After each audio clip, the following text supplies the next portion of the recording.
everyone, my name is Ellie Everts, and today we are going to be starting on a brand new project that I'm really excited about. I hope you guys are as excited as I am, because I am going to be making Mitaiken Horizon Hanamaru from Love Live Sunshine. Now, as you guys know, Hanamaru is one of my favorite characters ever. I would probably put her up top there with like Ichigo in terms of my favorite characters. So I absolutely love making costumes for Hanamaru. Well, this costume it's something. When I first saw it, I'm not gonna lie, I was both confused and kind of hurt that they would do my girl so dirty. Like, what is up with in the illustration, you can see there's like fringe under the bust and this like low-waisted skirt with weird trims. I don't know, I wasn't feeling it. But when they did a live performance and I got to see the live costumes, they are a lot cuter, thank goodness. They got rid of the fringe idea and turned it into more of a ruffle along the bust, and they used lots of really pretty materials. So my version of Mitaiken Horizon is definitely heavily inspired by the live version. I spent a lot of time searching for materials that would match almost perfectly. The only thing that I didn't find or didn't use was the checkered pattern for the jacket, but that's because I had some other material left over that I thought would work just as well. Okay, so with this costume, we've got a few different parts. We have the skirt, the bodice, the jacket, and of course, the wings. So this is going to be a 3 or 4 part series talking about all these different parts of Hanamaru. So I hope you guys are excited. Today we are going to be learning how I made Hanamaru's skirt. Let's go ahead and jump right in.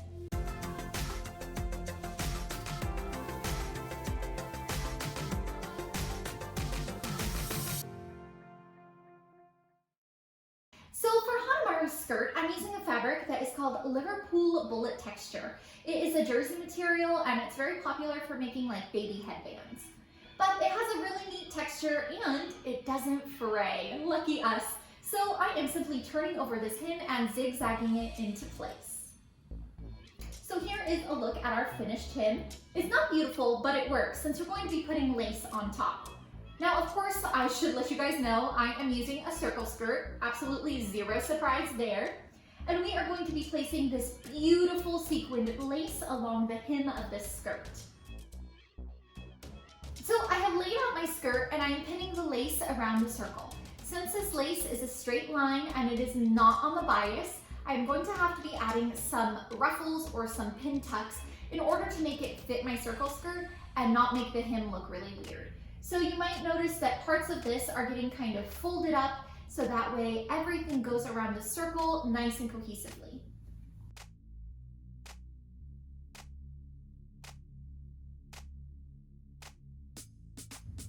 Once that's been pinned into place, I'm going to go ahead and zigzag stitch it onto my skirt. Now, if you wanted to make an extra beautiful costume, I might suggest hand stitching this, but for me, I wasn't too concerned. I'm not making this for a competition, I'm just making it because I want it on my body. So I'm just gonna zigzag this into place. I am zigzagging along all the little peaks of the lace. Now, once we have our lace trim in place, I'm going to move on to the other layers. Next, I'm going to be working on the organza ruffle that goes along the waist. Now for this ruffle, I simply cut a strip of organza that was 3 times as wide as my waist. So this way, once I ruffle it, it'll be really nice and ruffly. You don't have to use 3 times, I would suggest at least 2 and up to 3. Now, once I had stitched this into kind of a big circle, it was time to hem it. I'm simply using a French hem with a straight stitch. Alright, so the next layer of the skirt that we're going to be talking about is these super beautiful petals. Now, unfortunately, I have no clue where my footage went when I was making these petals, so I guess you get an explanation and some aesthetic footage of the finished costume. These petals are made of a custom material that I ordered from Spoonflower. You guys have heard me talk about Spoonflower before, and I even made a video all about it, and I'll link that up in the cards above. Now, Spoonflower is a custom fabric printer, but they don't design the fabric. So I went ahead and I designed this fabric using Canva. Canva is one of my favorite programs ever. It's all in browser, it's super easy to use. I know how to use Photoshop, but to be honest, I don't feel like I need to use Photoshop for a lot of things anymore. So I designed my fabric, uploaded it to Spoonflower, and had a yard printed. Now, I figured I only needed 1 yard for this costume, and it was definitely cutting it kind of close. I have just like itty bitty scraps this big left over from my fabric. So I'm glad that it all fit. To figure out the shape and size of my petals, I simply used some muslin and cut out what I thought the shape would be. Once I had my pattern figured out, it was time to cut my material. Now, I cut these petals out of 3 layers of fabric. We have the custom printed Spoonflower butterfly fabric, then I have a cotton backing, and then I have this super sparkly netting material that I'm putting over top to add a bit of texture and extra sparkle. Once I had my pieces cut, I simply went ahead and bag lined them and pressed them out and called it a day. Alrighty, so now we can go ahead and attach the petals to our skirt. I am going to be making an elastic waistband for this skirt, so you'll notice that it looks a bit bigger than my waist is, and that's because it is. Now, I have gathered my skirt just a little bit, and I am simply going to be placing my petals on top of my skirt, alternating blue, orange, and I'm also giving them about, I would say, 1 inch to 1.5 inches of overlap on every side. Now, once I've laid these into place and have them nicely pinned so they're not going to move around a whole bunch, it is time to stitch them on. And I'm simply going to baste these into place so that way I don't have to worry about them moving about as I add my final organza layer. So now I'm pinning on our organza layer, which we had pinned previously. I'm simply pinning this in even increments all the way along the waist of my skirt.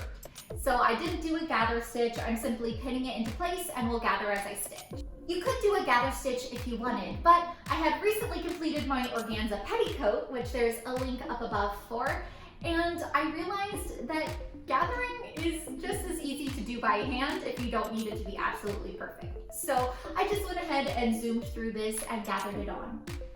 Here you can see my gather as I go technique. I'm simply sewing a straight line, and as I go, I am slowly kind of pushing extra material underneath my presser foot, so that way it gathers into place. Now that we have all of our skirt layers basted together, it's time to attach a waistband. So I have cut a piece of my bullet texture material that is 5 inches wide, and it's as long as the current waist of my skirt. I have stitched together so it makes a circle, and now I am pinning it to the waist of my skirt. I'm going to stitch this into place with a straight stitch, and now we are going to be adding the ruffly detail that sits atop the waistband. Now this is an elastic ruffle. This is normally used on things like lingerie or doll clothes, but I thought that it was absolutely perfect for the hem of this waistband.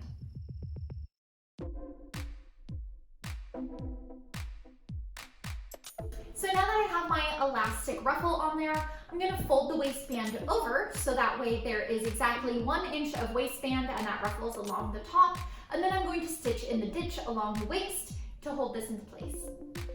I am going to leave about 1 inch or 2 open in my stitch in the ditch so that way I can thread in my elastic. Like I said, I'm using 1 inch elastic, and we're just going to thread that in, stitch it closed, and we're good to go.